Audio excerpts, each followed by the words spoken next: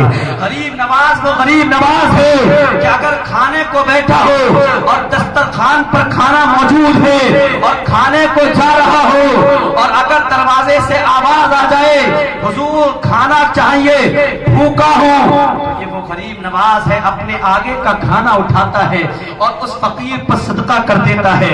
تم نے غریب نواز کی صرف ایک پہلو کو کیوں دیکھا؟ آؤ غریب نواز کا دوسرا پہلو بھی تو دیکھو۔ ارے غریب نواز تو وہ ہے جس کا کبھی کوئی فرض قضا نہ ہوا، جس کی کبھی کوئی نماز قضا نہ ہوئی۔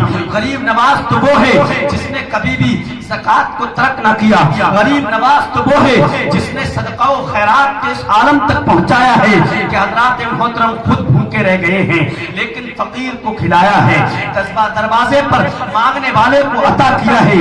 تبھی تو کسی نے کیا خوب کہا تھا، خود کھانا نہیں کھایا اوروں کو کھلایا ہے۔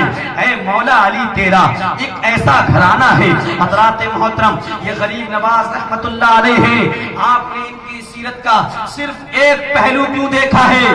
دوسرا پہلو بھی دیکھیے، یہی غریب نواز رحمت اللہ علیہ ہیں کہ حضرات محترم جب سے آئے تھے اور انتقال کے وقت تک آپ نے دوسرا کپڑا نہیں پہنا، حضرات محترم اسی جبہ میں رہے. اور حضرات محترم اس سے پتہ یہ بھی چلتا ہے کہ بہترین لباس سے ہم کو عزت نہیں ملتی ہے. بہترین لباس ہم پہن لیں اس سے عزت نہیں ملتی ہے. اگر ہم کو عزت ملتی ہے تو اللہ کے فرمان کے مطابق فاتبعونی پر عمل کرنے کی نسبت سے ملتی ہے. جب غریب نواز رحمت اللہ علیہ نے اللہ کے محبوب جناب محمد الرسول اللہ صلی اللہ تعالی علیہ وسلم کی زندگی کو اپنی زندگی کے اندر ڈھالا تو حضرات محترم جس گلی سے نکلتے تھے لوگ دیکھتے تھے کہ یہ کون ہے. بتایا جاتا تھا نبی کا غلام ہے.